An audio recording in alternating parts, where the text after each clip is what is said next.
저녁 무렵 창가에 앉아 따뜻한 차 한 잔을 마시며 문득 이런 생각하시나요? 자식들도 다 장성해서 제 앞길을 찾아갔고 평생 꿈꾸던 내 집도 있는데 왜 이렇게 가슴 한켠이 허전할까? 젊은 시절엔 아이들 뒷바라지하랴, 직장 생활하랴 정신없이 달려왔지만 이제는 그 분주함 대신 낯선 고요함이 찾아왔습니다. 세월이 흐르니 친구들은 손주 돌보기에 바쁘다 하고 평생을 함께했던 직장 동료들과도 자연스레 멀어지고 휴대폰 알림음이 울리지 않는 평일 오후가 유독 길게 느껴지시나요? 텅 빈 거실에 TV 소리라도 켜놓고 누군가와 수다 한번 떨고 싶은 그 마음, 저도 너무나 잘 알고 있습니다. 그런데 얼마 전 30년 지기 친구가 들려준 이야기가 자꾸 마음에 걸립니다. 외로움을 못 이겨 급하게 사람을 들였다가 인생 최대의 실수를 했어. 은행 통장까지 털리고 지금도 생각하면 가슴이 아프다니까. 오늘은 특별히 우리 모두의 평온한 노후를 위해 절대로 집에 들여서는 안 될 5가지 유형의 사람들을 말씀드리려고 합니다. 여러분의 소중한 황혼이 불행해지지 않도록 꼭 알아두셨으면 하는 내용이에요. 시작하기 전 구독과 좋아요 버튼 한 번씩만 눌러주시면 감사하겠습니다. 이제부터 함께 알아보시죠. 첫째, 남의 말을 전하고 다니는 사람은 절대 가까이 하지 마세요. 우리 조상들은 사람의 혀는 뼈가 없어도 사람의 뼈를 부러뜨린다고 하셨습니다. 특히 노년기에는 소문으로 인한 상처가 더욱 깊어질 수 있습니다. 한국노인복지협회의 최근 조사에 따르면 65세 이상 노인 중 45%가 이웃과의 갈등을 경험했으며 그중 70%가 잘못된 소문으로 인한 피해였다고 합니다. 인천의 이영숙 씨는 20년 넘게 살던 아파트에서 결국 이사를 결정했습니다. 평소 친하게 지내던 이웃이 이 씨의 손자 이야기를 왜곡해서 퍼뜨린 것이 시작이었습니다. 영숙 씨네 손자가 도박빚이 있어서 매일 빚쟁이들이 찾아온대요. 그래서 밤마다 초인종 소리가 나는 거래요. 실제로는 손자가 배달 일을 시작해서 늦은 시간에 가끔 들르는 것뿐이었지만 소문은 걷잡을 수 없이 퍼져나갔습니다. 대전의 박미자 씨는 경로당에서 만난 친구들 때문에 우울증까지 겪었습니다. 재혼을 준비하고 있다는 소문이 퍼진 것입니다. 미자 씨가 요즘 젊은 남자랑 만나고 다닌대요. 돈 노리고 접근하는 사람인데 모르나 봐요. 이런 이야기가 순식간에 퍼졌습니다. 알고 보니 사별한 동생의 아들과 식사하는 것을 본 이웃이 왜곡해서 퍼뜨린 것이었습니다.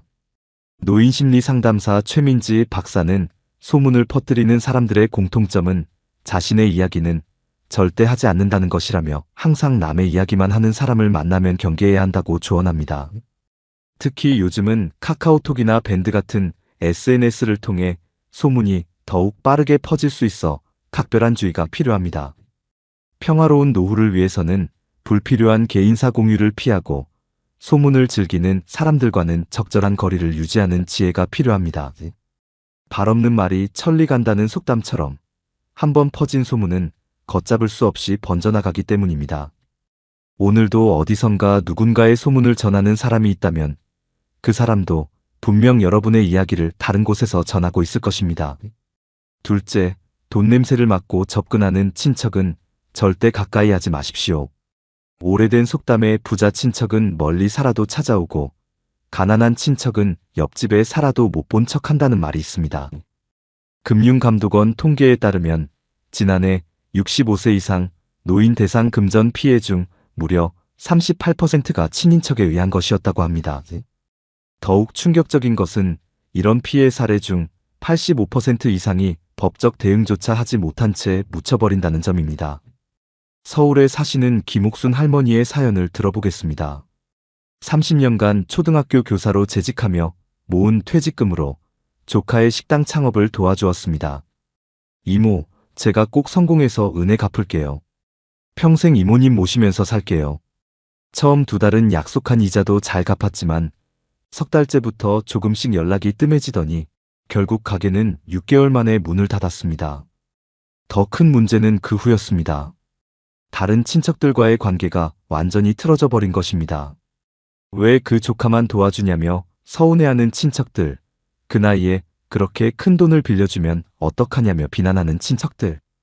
급기야 실패한 조카는 이모가 처음부터 좀 더 지원해줬더라면 성공했을 텐데 라며 원망까지 했다고 합니다.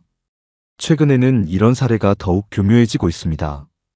대전의 이경자 씨는 친척의 사기로 20년 동안 모은 적금을 모두 잃었습니다. 평소 왕래가 없던 시동생이 갑자기 찾아와 큰 계약이 들어와서 돈만 있으면 대박이 날 것 같다며 투자를 권유했습니다. 처음에는 피는 물보다 진하다는 말에 마음이 흔들렸지만 경자 씨는 거절했습니다.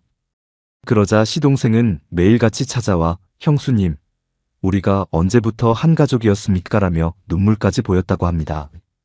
결국 이경자 씨는 마음이 약해져 적금을 해약하고 5천만 원을 빌려주었습니다. 하지만 그것은 시작에 불과했습니다. 시동생은 점점 더 많은 돈을 요구했고 거절하면 형수님이 도와주지 않아서 사업이 힘들어졌다며 다른 친척들에게 험담을 했습니다. 급기야 설날에는 형수님 때문에 우리 가족이 거리에 나앉게 생겼다며 찾아와 난동까지 부렸다고 합니다. 이런 일은 보험이나 투자 권유에서도 자주 발생합니다.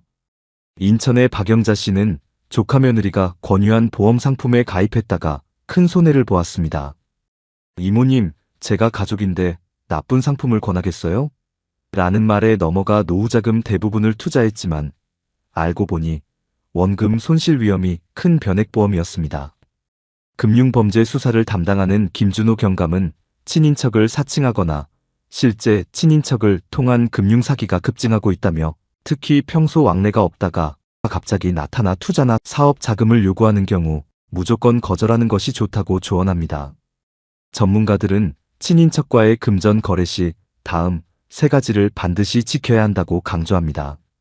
첫째, 모든 거래는 반드시 문서로 남길 것. 둘째, 자녀들과 상의 후 결정할 것. 셋째, 대출이나 투자는 절대 보증 서지 말 것. 이 3가지만 지켜도 많은 피해를 예방할 수 있다고 합니다. 여러분, 피는 물보다 진하다는 말에 현혹되지 마세요. 오히려 친인척이기에 더 큰 상처를 받을 수 있습니다. 가족관계까지 망가지고 법적 대응도 어려운 것이 바로 친인척 사기의 특징이기 때문입니다. 여러분의 평화로운 노후를 위해 돈 냄새를 맡고 접근하는 친척은 반드시 경계하시기 바랍니다. 셋째, 친절한 척하며 접근하는 외부인은 절대 가까이에서는 안 됩니다. 경찰청에 오래된 격언이 있습니다.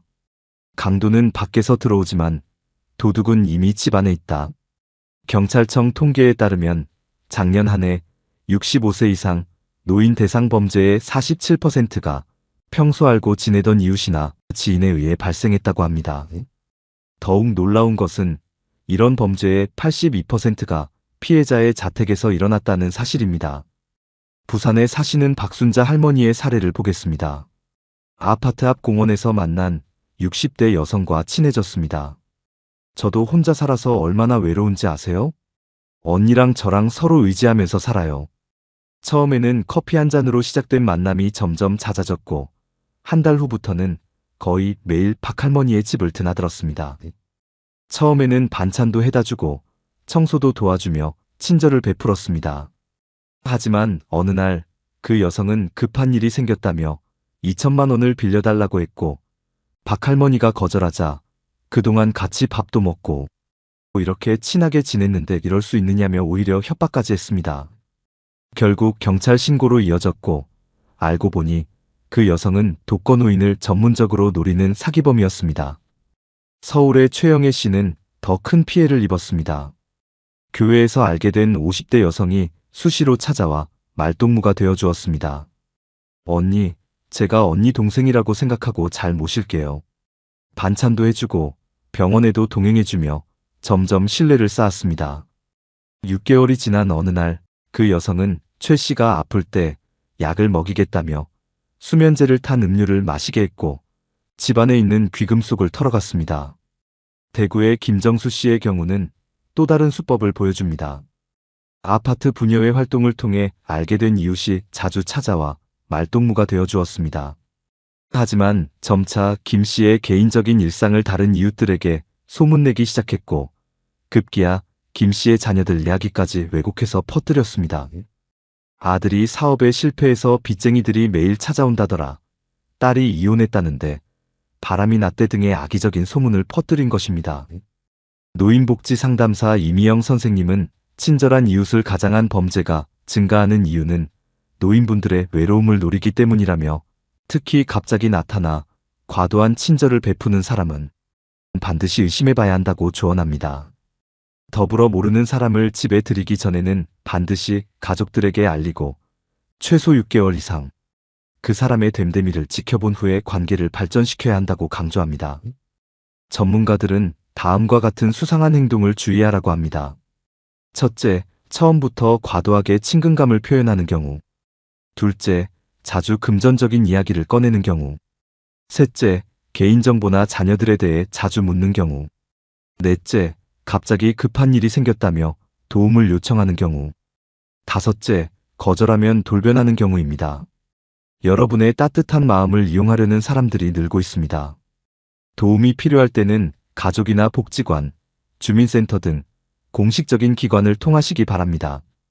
친절한 사람 한 명 있으면 좋지 않나요?